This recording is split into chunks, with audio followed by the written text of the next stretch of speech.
আজকে আমরা যে বিষয়টা নিয়ে আলোচনা করব, যে শিরোনামে চট্টগ্রাম বন্দর বিদেশিদের দেয়ার ঝুঁকি, ক্ষয়ক্ষতি এবং বিদ্যমান সমস্যা সমাধানে করণীয়। আপনারা জানেন, বিগত কয়েক মাস ধরে বর্তমান ইন্টারিম সরকার বাংলাদেশের অর্থনীতির প্রাণকেন্দ্র চট্টগ্রাম বন্দরের কয়েকটি টার্মিনাল বিদেশি বিভিন্ন কোম্পানিকে দেওয়ার জন্য বিভিন্ন ধরনের ব্যবস্থা করে যাচ্ছে এবং সর্বশেষ গত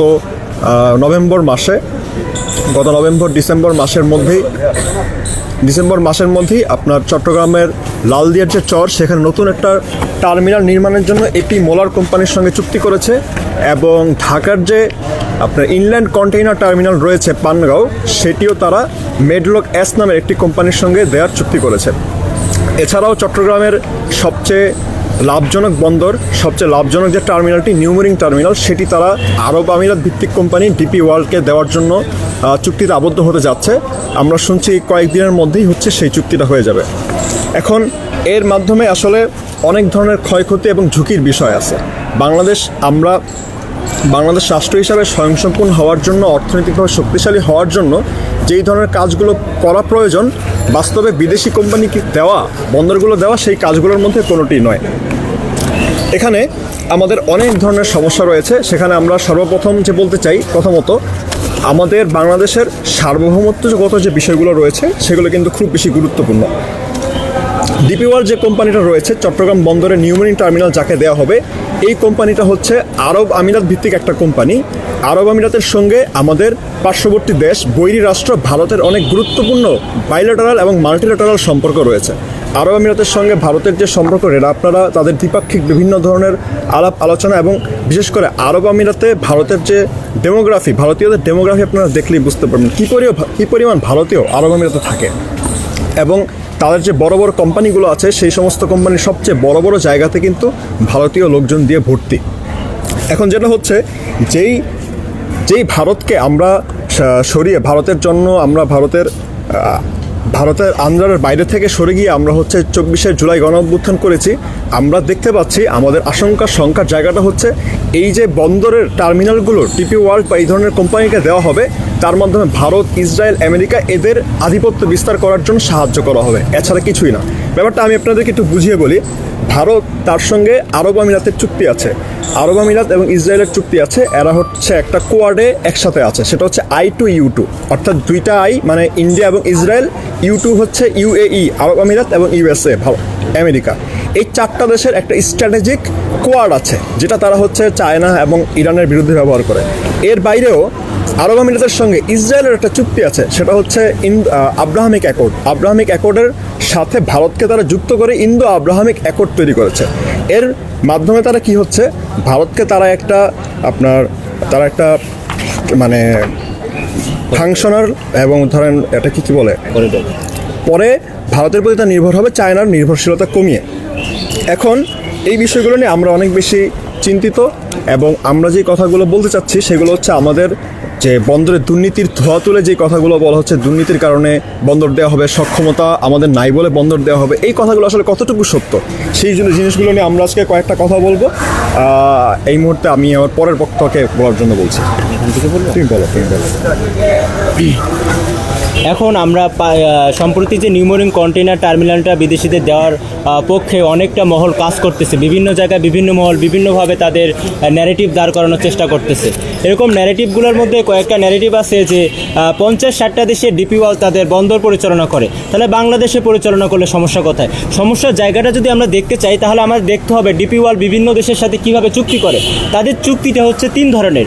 একটা ফার্স্ট হচ্ছে কনসেশন বা লিজে চুক্তি, যেটা আমাদের অন্তর্বর্তীকালীন সরকার করতেছে।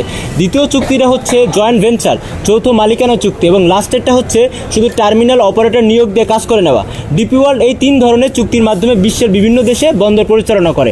আমরা যদি 50-60টা দেশ পর্যালোচনা করে দেখতে পাই, ইউরোপ বা উন্নত দেশে বিশ্বের যেগুলো দেশ আছে, তারা ডিপি ওয়ার্ল্ডের সাথে শুধুমাত্র জয়েন্ট ভেঞ্চার বা টার্মিনাল অপারেশনের কাজটাই দিয়ে থাকে, যে কনসেশন বা লিজে তারা দিয়ে থাকে না। এমন উদাহরণস্বরূপ আমরা বলতে পারি মার্কিন যুক্তরাষ্ট্র, চায়না, এরকম বড় বড় যে দেশগুলো আছে, উন্নত দেশগুলো, তারা শুধুমাত্র টার্মিনাল অপারেশনের কাজটা দিয়ে থাকে, তারা কনসেশনও দেয় না, জয়েন্ট ভেঞ্চারও দেয় না। অপরদিকে আমরা যদি আফ্রিকার দিকে চিন্তা করি, আফ্রিকার দেশগুলো যেমন জিবুতি, তানজানিয়া, ঘানা, সেনেগাল, এগুলো যদি দেখতে পারি, সেখানে দেখবো যে ডিপি ওয়ার্ল্ড তাদের সাথে কনসেশনে চুক্তি করছে। আমরা বিগত একটা সংবাদ সম্মেলনে বলেছিলাম যে এই বন্দর বিদেশিদের দেওয়ার যে মডেলটা, এটা আসলে কোনো ইউরোপ বা সিঙ্গাপুর মডেল না, এটা আসলে আফ্রিকা মডেল। এই যে বাংলাদেশের সরকার যে চুক্তিটা করতেছে কনসেশন বা লিজের, সেটা আসলে আফ্রিকা কেন্দ্রিক চুক্তি। এবং আরও এক প্রকার গুজব আমরা দেখতে পাই যে হচ্ছে সিঙ্গাপুর তাদের দেশের বন্দর যদি বিদেশিদের দিয়ে চালায়, দুবাই যদি বিদেশিদের দিয়ে চালায়, ভিয়েতনাম চালালে বাংলাদেশের সমস্যা কোথায়? এটা আসলে পুরোপুরি একটা গুজব। আমরা যদি ইন্দোনেশিয়া বা সিঙ্গাপুরের নিজেদের দেশের বন্দরগুলো কারা চালায় সেটা দেখতে চাই, তাহলে সিঙ্গাপুরে যতগুলো বন্দর আছে তাদের প্রাইভেট কোম্পানি পিসিএ সিঙ্গাপুর টার্মিনালসের মাধ্যমে তাদের সমস্ত অপারেশনের কাজ করে। এই যে দুবাই বা সিঙ্গাপুরে যে বলা হচ্ছে যে বিদেশিদের দিয়ে কাজ করায়, এটা পুরো সম্পূর্ণ ভুয়া একটা নিউজ। আপনারা যদি আলোচনা বা ডেটাগুলো বিশ্লেষণ করে দেখবেন, তাদের সকল বন্দর নিজেরা চালায়।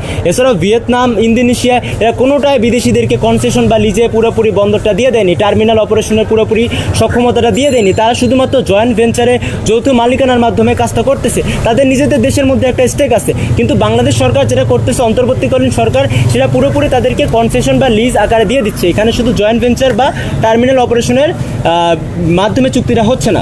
এবং এই কনসেশনের চুক্তিটা ঝুঁকি কীরকম হতে পারে, আমরা জিবুতির উদাহরণ দেখতে পারি। জিবুতি ডিপি ওয়ার্ল্ডের সাথে 30 বছর মেয়াদি একটা চুক্তি করেছিল, এবং পরবর্তী সরকার এসে দেখতে পেল এই চুক্তিটা দেশের সার্বভৌমত্বের জন্য হুমকি, দেশের জন্য হুমকি, এটা একটা খারাপ চুক্তি হয়েছে।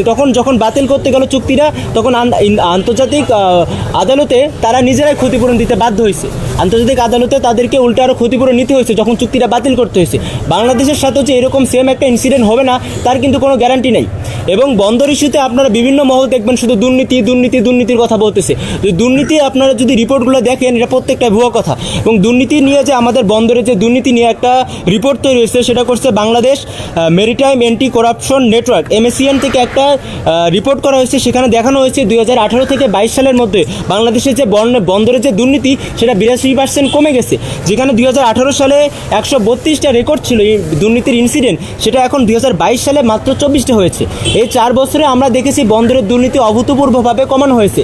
এবং পূর্ববর্তী সময়ে সাইড পাওয়ার থেকে দেওয়ার সময় যে দুর্নীতিগুলো হতো, এখন বিগত সময়ে কিন্তু একটা আমাদের যে নৌবাহিনী ব্যাগ যে একটা আছে, CDDO যেটা বলে, চট্টগ্রাম ড্রাই ডক লিমিটেড, তাদেরকে দেওয়ার ফলে কিন্তু আরও উন্নত হয়েছে জিনিসটা। আমরা দেখতে পাই রিপোর্টগুলো প্রকাশ করা হয়, আশিকের ছবি বিরাট আকার প্রকাশ করে দেখা হয় চট্টগ্রাম বন্দরে এই উন্নতিটা হয়েছে, এই জাহাজের ওয়েটিং টাইম কমে গেছে। কিন্তু সেটা কি আশিকের সফলতা, নাকি নতুন একটা company Chittagong Dry Dock Limited দেওয়ার সফলতাটা কিন্তু তাদেরই। সরকার যদি চায় দেশের মাধ্যমে এই দুর্নীতিগুলো কিন্তু দূর করতে পারে। যদি দুর্নীতির অন্য সেক্টরগুলো নিয়ে কিন্তু সরকার কথা বলে না। একটা ট্রান্সপারেন্সি ইন্টারন্যাশনাল বাংলাদেশের রিপোর্ট অনুযায়ী হাউস সার্ভে করছিল, বাংলাদেশে 70% মানুষ সরকারি সেবা নিতে গেলে প্রত্যেকটা জায়গায় দুর্নীতি এবং অনিয়মের শিকার হয়। এবং এই দুর্নীতি অনিয়মের সেক্টরগুলো যদি ভাগ করি, সবার উপরে থাকে আপনার পাসপোর্ট সেবা, তারপরে থাকে সরকারি সেবা, তারপরে থাকে আপনার ভূমি সেবা, স্বাস্থ্যসেবা, পুলিশ, আইন শৃঙ্খলা বাহিনী, সকল ক্ষেত্রে যদি বাংলাদেশের মানুষ সেবা নিতে চায়, সব জায়গায় দুর্নীতি অনিয়মের শিকার হয়। এবং এই দুর্নীতি অনিয়মের পার্সেন্টেজটা কিন্তু খুবই হাই। সরকার কিন্তু এই বিগত এক বছর ধরে তারা ক্ষমতায় আছে, একটা বিষয়ে তারা কথা বলেনি। এই যে স্বাস্থ্য খাতে দুর্নীতি, এই যে ভূমি অফিসের দুর্নীতি, প্রত্যেকটা অফিসে একটা জায়গা থেকে আরেকটা জায়গায় যাবেন 10,000 5,000 টাকা মুহুরি থেকে শুরু করে সাব রেজিস্ট্রারকে ঘুষ দিতে হয়। সেটা নিয়ে একবারও সরকারকে কথা বলে দেখছেন? সেখানে কি জনগণের হয়রানি হয় না? হয়রানি কি শুধু আমাদের চট্টগ্রাম পোর্টে হয়? এটা কিন্তু পুরোপুরি ভুয়া কথা। যে সরকার যে একটা কাজ করতেছে, সকল সেক্টরে দুর্নীতি বাদ দিয়ে শুধুমাত্র বন্দরের দুর্নীতি নিয়ে যে গলাবাজি করতেছে, এটা ভুয়া।